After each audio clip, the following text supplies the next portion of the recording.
Avant tout, il faut comprendre une chose. La diversification de marché est l'étape dans laquelle nous devons maintenant nous plonger, les exportateurs au Canada, au Québec. Il faut comprendre que depuis longtemps, on exporte la majorité de notre production, celle qu'on exporte vers les États-Unis, 86, 87, 88 % et que nous sommes totalement dépendants de ce marché.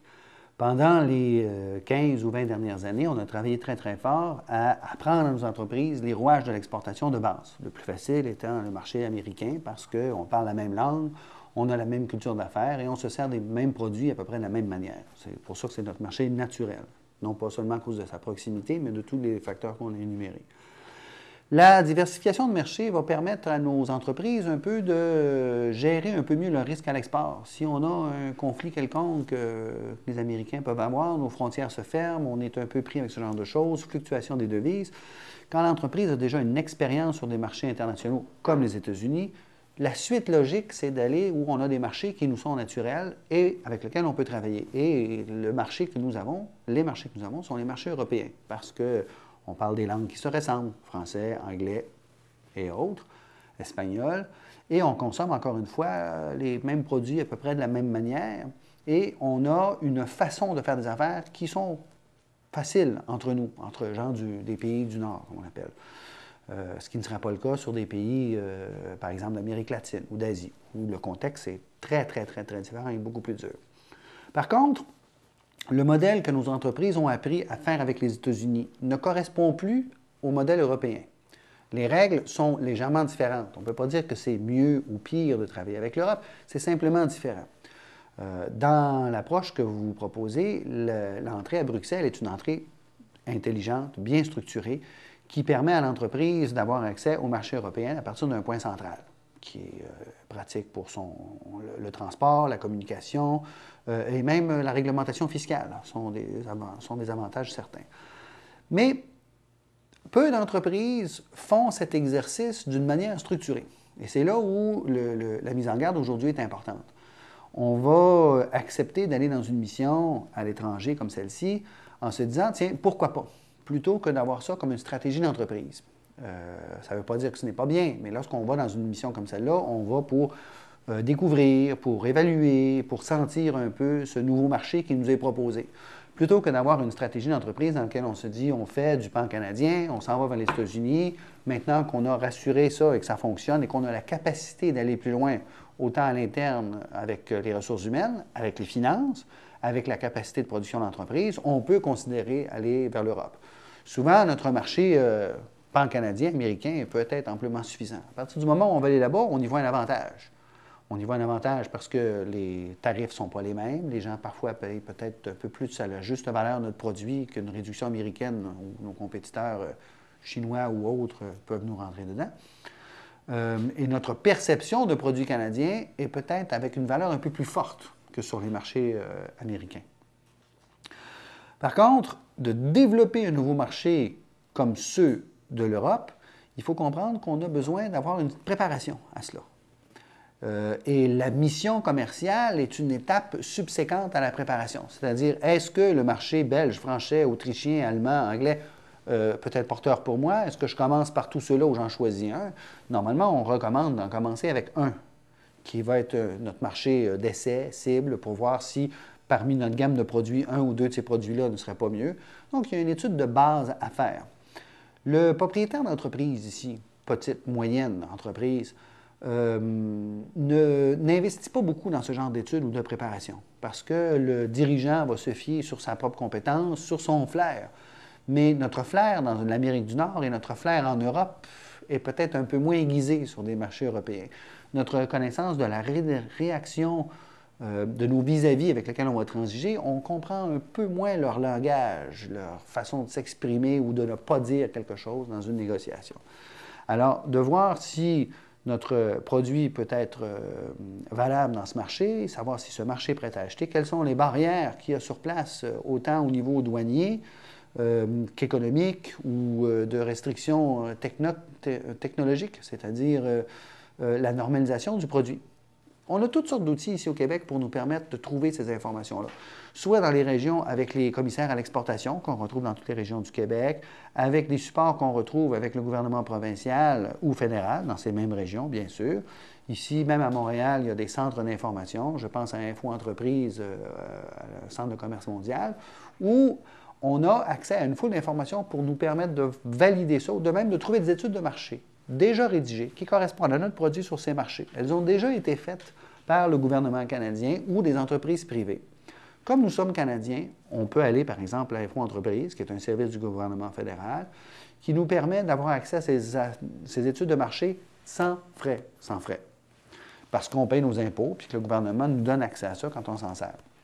Malheureusement, peu ou pas d'entreprises se servent de ce type de service parce que le chef d'entreprise, sa préoccupation, c'est la paye de vendredi et non pas de commencer à faire des études de marché. Il va aller là-bas, il va sentir, les gens vont lui dire « oui, ça nous intéresse » et ils vont essayer de commencer à faire la transaction tout de suite, plutôt que d'avoir un peu de recul, d'analyser pour voir si c'est porteur à court, moyen ou long terme. La démarche internationale est une démarche qui se fait à moyen et à long terme, pas à court terme, surtout quand on veut développer un marché comme celui-là. De développer quelque chose via Bruxelles nécessitera donc plusieurs visites. Cette mission est une première, on espère, d'une série pour quelques-unes de ces entreprises qui vont choisir de faire ce pas. Ça veut dire de se trouver un partenaire, ça veut dire de comprendre la réglementation, de voir les restrictions fiscales, etc., pour pouvoir installer une représentation, avoir un agent, un partenaire, un associé sur place pour développer nos produits. Ça ne se fait pas à la légère. Alors, ce n'est pas une excursion qu'on fait en quelques minutes, c'est quelque chose qu'on doit planifier. Alors, malheureusement, que ce soit vers Bruxelles ou d'autres destinations, nos entreprises, des fois, partent un peu rapidement, sans savoir comment ils vont pouvoir ensuite répondre à une commande si la commande vient. C'est aussi important. On se dit, en tant que chef d'entreprise, petite, moyenne entreprise, je traverserai le pont quand je serai rendu à la rivière. On verra quand j'aurai un problème comment le solutionner. Ce qui, malheureusement, dans des contextes européens comme États-Unis, Canada, la marge d'erreur n'est pas très large. On est sollicité, on fait une proposition, on rencontre des problèmes, on est obligé de faire face à des délais et notre client va l'acheter ailleurs. La patience des gens dans les affaires dans les pays du Nord est peut-être un peu moins grande que des patiences africaines ou d'Amérique latine où la notion de temps est très différente.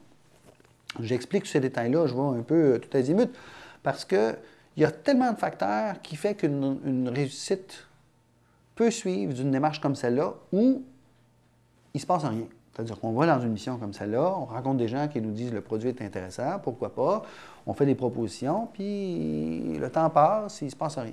Ce qu'on veut, c'est que dans une mission comme celle-là, un maximum des entreprises qui sont présentes là puissent revenir avec l'envie de continuer. Alors, une démarche comme celle-là, normalement, est un prémisse à quelques visites pendant 1 an, pendant 2 ans, pour rencontrer ces gens-là, les faire venir ici, visiter l'entreprise, l'usine, rencontrer des gens, et de peaufiner sa stratégie pour retourner à la 2e mission, à la 3e, peut-être participer au Carrefour l'année prochaine, mais en étant beaucoup plus aguerri aussi, et d'amener avec soi d'autres entreprises qui sont plus novices, et de faire partager la connaissance qu'on a acquise par nos recherches à l'entreprise, compétitive ou non, dans ces marchés-là. Parce qu'il y a de la place, c'est des grands marchés, les marchés européens. Il y a de la place pour nous tous. En fait, l'exportation pour nos entreprises ici au Québec, petites, moyennes entreprises qui transforment des produits ou qui offrent des services à l'exportation, c'est un phénomène nouveau.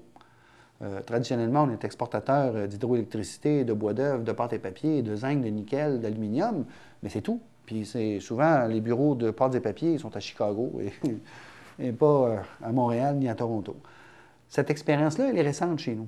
Nos compétences à l'exportation sont pas aussi fortes que celles de nos confrères européens qui, eux autres, par la façon dont l'Europe est structurée, ont exporté depuis toujours. Autant les Belges qui ont eu des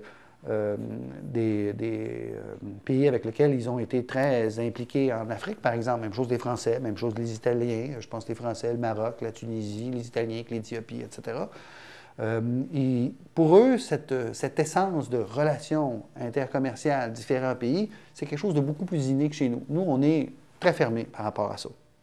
Donc, cette préparation-là à l'exportation est un élément à ne pas réduire l'importance, mais bien de faire le travail nécessaire. Et c'est là où mon intervention est importante. Il faut comprendre que on doit savoir si notre entreprise est prête à faire ces étapes d'exportation. L'idéal pour ce genre de choses, c'est un diagnostic à l'international. On trouve ça sur le site d'exportsource.ca, qui est du gouvernement fédéral. Il y a un diagnostic en ligne qui se fait en 45 minutes pour voir ce qui nous manque pour nous rendre jusque-là, par secteur d'activité et par région géographique. Alors, la photonique en Belgique, ça peut être aussi précis que ce genre de choses-là, pour voir où on en est rendu par rapport à ça. Suite à ça, on a comme un Polaroid de la situation dans laquelle on est. On part de là. On devrait ajuster notre plan d'entreprise par rapport à cette action que l'on veut faire. Donc, avoir une portion ajoutée d'un plan à l'exportation. Ça peut être quelques pages, ça peut être plus. Évidemment, le propriétaire de notre PME n'a pas nécessairement le temps ni l'énergie de vouloir faire ça. Mais de s'asseoir, d'y réfléchir suite au diagnostic, les idées vont venir et on va beaucoup mieux préparer cette mission. Ce n'est pas un exercice long et fastidieux. En fait, c'est quelques heures de diagnostic, quelques heures penser à sa planification avant de partir. On va avoir besoin de quelques informations de marché. J'ai expliqué où on trouvait ces informations-là un peu tout à l'heure. Puis on a préparé un CD-ROM pour les participants à cette action qui donne accès à tous ces outils-là pour faciliter le travail. À partir du moment où on sélectionne ensuite un marché dans l'Europe qui nous intéresse, on va se développer une stratégie par rapport à ce marché-là. On veut pénétrer avec un agent, avec un distributeur, avec un partenaire, en faisant de la vente directe, en y allant tous les 3 mois. Ça peut être une façon de faire. Et de commencer à voir l'évolution dans son implémentation. Parce qu'on arrive avec une idée qu'on veut faire et on se rend compte après quelques mois ou une année et demie qu'on doit changer notre modèle et évoluer un peu plus. On ne doit pas négliger non plus d'adapter nos outils promotionnels par rapport à ces nouveaux marchés. On a un site Web, il y a quelques années, nos entreprises ici au Québec avaient un site Web uniquement francophone. Maintenant, c'est français-anglais. On veut prospecter des marchés européens. Est-ce qu'on va considérer l'allemand, l'italien, l'espagnol? Ça ne veut pas dire de faire les sites dans 5 langues, mais peut-être de faire une page pour dire qu'on est ouvert à la culture italienne et allemande et autrichienne. Ça joue des choses très importantes. Ça va faire réagir le client européen beaucoup. Alors, il y a des entreprises, je pense à une entreprise en haute technologie dans la région de Québec, dans le parc industriel à Sainte-Foy. Son site comporte 12 langues différentes. Le chinois, le serbo-croate, puis le chinois, le mandarin et le cantonais. Ce n'est pas le site au complet, c'est une page pour dire on vous écoute, puis on est prêt à vous proposer des solutions. Ce qui fait que les gens, lorsqu'ils voient ça, se disent, ces gens-là, au Canada, au Québec, ont un désir de travailler avec nous. Et ça joue énormément, parce qu'on est rendu en 2006, ces outils de communication électronique sont incontournables. Il ne faut pas négliger non plus tous les aides que nous avons dans ces marchés extérieurs. On a, entre autres, dans chacun de ces pays européens, des ambassades canadiennes avec une délégation commerciale souvent qui comporte beaucoup de membres qui sont spécialisés par secteur, qui sont souvent très compétents. Ces gens-là sont en place, on préfère travailler avec quelqu'un qui est en place depuis au moins une année, il y a déjà un réseau de développer, puis qui n'est pas à 6 mois de partir parce qu'il est en train de fermer des dossiers, mais d'avoir ces gens-là qui connaissent le réseau, connaissent les gens, connaissent la façon de travailler canadienne et la façon de travailler européenne dans ce secteur d'activité-là. Ce sont des gens qui travaillent à l'ambassade, soit des locaux, soit des Canadiens qui sont dans ces ambassades-là, qui sont votre premier employé sur un nouveau marché. Il faut les prendre comme tels. Ces gens-là sont en place parce qu'on paye généreusement nos impôts aux différents paliers de gouvernement. Ces gens-là sont nos meilleurs alliés au départ. Quand on écrit une portion de plan d'exportation de ce que l'on veut faire, on devrait montrer ça à son délégué commercial. On devrait lui demander son avis. Lui, il va nous corriger ça. Un bon délégué va corriger ça, va nous donner son avis.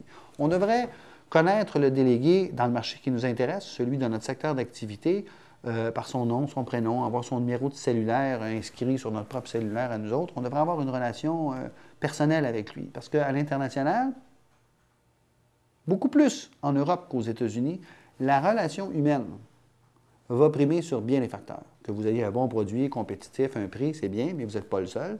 Les Européens achètent déjà de d'autres fournisseurs, peut-être européens ou ailleurs, depuis de nombreuses années. Vous êtes un nouveau joueur dans un terrain de jeu.